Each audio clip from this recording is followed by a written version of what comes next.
Hey there, I'm Aarik Danielsen at the Columbia Tribune. I'm here with Alex George, who is the founder and director of the Unbound Book Festival, which is right around the corner. I guess events kicking off Thursday night, George Saunders event Friday night, and then all day Saturday at Stevens College. And so we wanted to just chat with Alex a little bit about the fest. We've been covering it in the pages of the Tribune.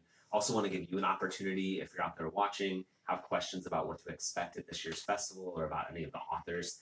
Feel free to just comment there on this thread, and as we can, we'll try to answer a few of those questions. But I'll start with some questions of my own. And I guess the first one is, I mean, you have seen the book world now from just about every angle. You're an author. You started this festival. You are one of the owners there of Skylark Bookshop downtown. I mean, reading can be such a solitary pursuit. What have you seen in the past 3 years of the festival about how something like this can kind of draw out readers into conversation, into community? Well, I mean, you're right. It is a very solitary pursuit, and I think that's why all of these things that we do at the festival are so popular, because people often, and I often see things on social media when people say, "I've just finished this book and I need to talk about it. I need to find someone to discuss with." And that's why book clubs are very popular as well, for the same reason. So, and there is this strange contrast between the very private, personal act of reading and then what happens afterwards. And so that is certainly a part of it. And the other thing that we offer at the festival, which you don't get just from reading a book, is the ability to interact with the authors and to really ask questions. And that's why always from the first year of Unbound, we've always made it an important facet of the festival. There's a lot of Q&A. We make the authors as accessible as they can be. Sure, yeah. So, people can ask the questions and get books signed and all of those things. So yeah, it's very much it's taking it just beyond that act of reading, which of course is the primary thing that we all enjoy so much, but there is a lot more enjoyment to be had if needed. Yeah, and then I think one of the other aspects that's really interesting as far as interactivity is, of course, there are panels throughout Saturday where folks are talking about specific subjects, but there's also these kind of author conversations where you're pairing just a couple of authors, and I'm sure you're looking for thematic resonances between their works and those sorts of things. But I'm sure there's other points of connection, other kind of hopeful chemistry there that you're looking for. I mean, what are you kind of looking for when you match two authors together? So you're right. We always do find a theme. For example, we have a theme. We have two authors, Blair Briody is one of them, and Jennifer Haig is the other, both of whom have written about fracking, which seemed like an important, from an environmental point of view, an important thing to talk about. And usually there is some connection like that. But the hope always is that what you're actually going to see is more just a chat between two people, and we never prescribe what people should talk about, and so people can go wherever they want with their conversations. And very often when two authors get together, what they actually talk about is things like craft and habit, and how do you write your first draft, and when do you get up, and what's your routine, and those sorts of things can often be very interesting to the audience as well, who are always interested in sort of how the sausage gets made. Right. I think one of those pairings, obviously, that folks are going to be really interested in is Friday night. George Saunders is the keynote speaker, but he's not going to just be delivering a monologue. He'll be interviewed by Monica Farrell, who's a poet and a fiction writer. For folks, this is the fourth year of the festival. For folks who've maybe never been to one of those keynote conversations, just kind of set the scene for what kind of happens in that room in the Missouri Theater when that goes on, and maybe I know, like you said, you never prescribe, but what you kind of expect people to hear from George. Right. Well, it's different every year. I mean, when Mark Doty interviewed Michael Ondaatje, that was one conversation which was much more about a more sort of philosophical, almost, discussion about creativity and art and what that meant to him. The second year when Salman Rushdie came, we didn't have him. He stood up and talked because we thought he doesn't need anyone. He's good. He's good. And Zadie Smith was different last year, so we never quite know. But because George Saunders is also a teacher, and he's also an extraordinarily nice man and very warm and funny man, we don't know, but it's going to be I think it's going to be a very intimate chat, and they will touch on those things of creativity and sort of questions about the writing process. And he's such an idiosyncratic and interesting writer. There's going to be so much to talk about, both in terms of process, but also in terms of craft, and I mean, I can't wait. Yeah. I mean, has that been your experience the last? I know you said it's a little bit different, but Missouri theater is such a big space, and these folks have reputations that precede them. But I mean, has it? What's been the mood? I mean, does it feel pretty intimate in those moments? It does. I mean, in fact, last year was the first year that I actually got to sit in the audience. Okay, sure. The first 2 years I was sort of backstage fretting. Yeah. And it was what's so interesting. It's a totally different experience being in the audience. Sure. But it did feel, even in an 1,100 seat theatre, it did feel very intimate.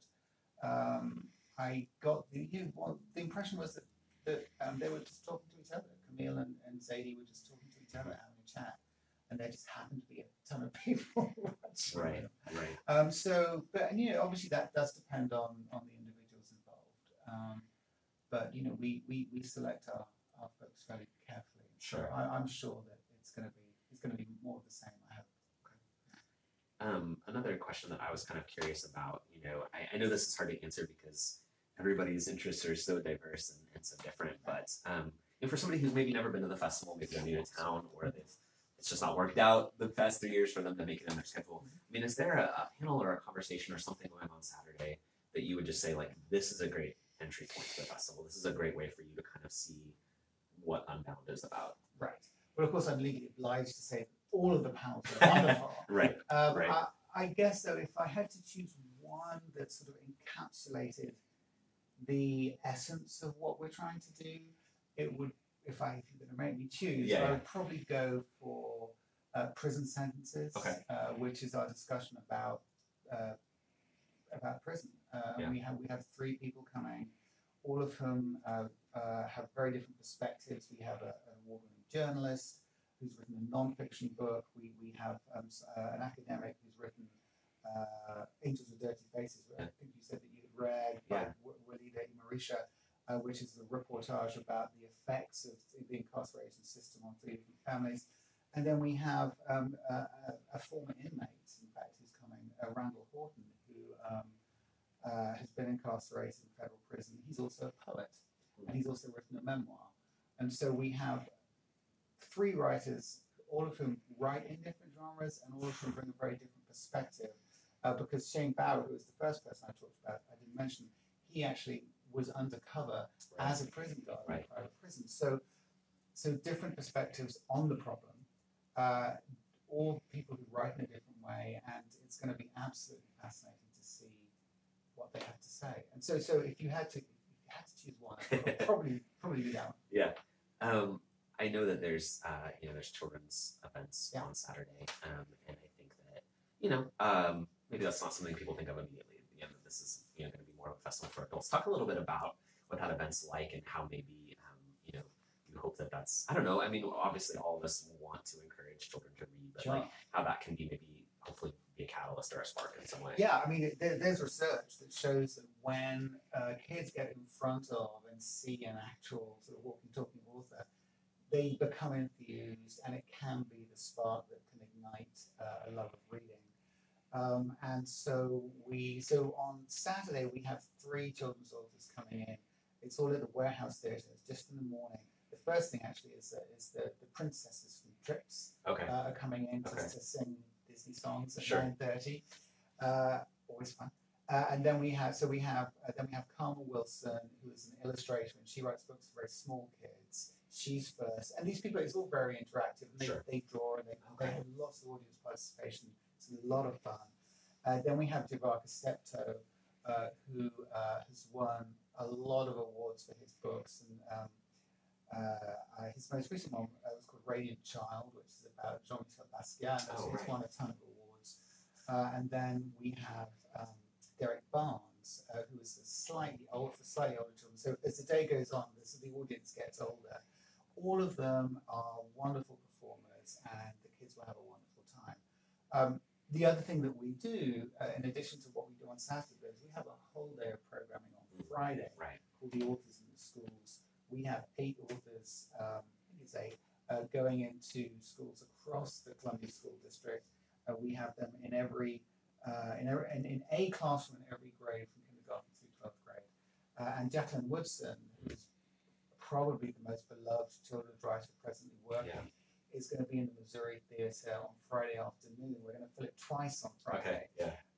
And there are middle schoolers from across the district are going to be there to listen to her talk. So we're very excited. But the kids section of this is absolutely critical to our mission of just encouraging a love of reading. And with the kids, clearly, the earlier you can get them, right, the better. So that's always what we try and do. Yeah, and I failed to mention in all of that too. I mean, there's too much to mention, but right. With folks like the poet Kevin Kowal, who's going to be here. Right. There's also engagement with teens, and not just trying to get them to think about reading, but also think about writing their own work. Which is absolutely. Really and cool. Kevin is going to be the hardest working person this weekend. He's doing 7 events over the course of 2 days. Yeah. He's going to Rockbridge High School, Hickman, and Battle High Schools. Okay. And then after he's done all that, he's going to Cafe Berlin. We have a thing called Poetry Abound at 4:30 at Cafe Berlin. And he's going to be one of 11 poets reading there. Okay. So that's 4 things on Friday. Yeah. And then on Saturday, he's reading his poetry. He's participating in a panel about Chicago and writing about Chicago, and then another panel about music called Notes on Notes. So, and then also the other interesting thing about Kevin is that he also began the world's largest poetry slam competition, Louder Than a Bomb, and the regional finals of that are taking place in the Warehouse Theatre at 2 o'clock on Saturday afternoon. So we're thrilled that the founder of this competition is actually going to be there. So he's going to be a busy guy. Yeah. Well, there is a lot of ways to access more information about Unbound. Obviously, you can go to their website. We've had profiles of authors like Kevin Kowal, like Natalia Sylvester, others on the Tribune site, and I'll have more throughout the week. But thanks for watching. Thank you, Alex, for being here. Really appreciate it. And visit ColumbiaTribune.com for more on Unbound, which is right around the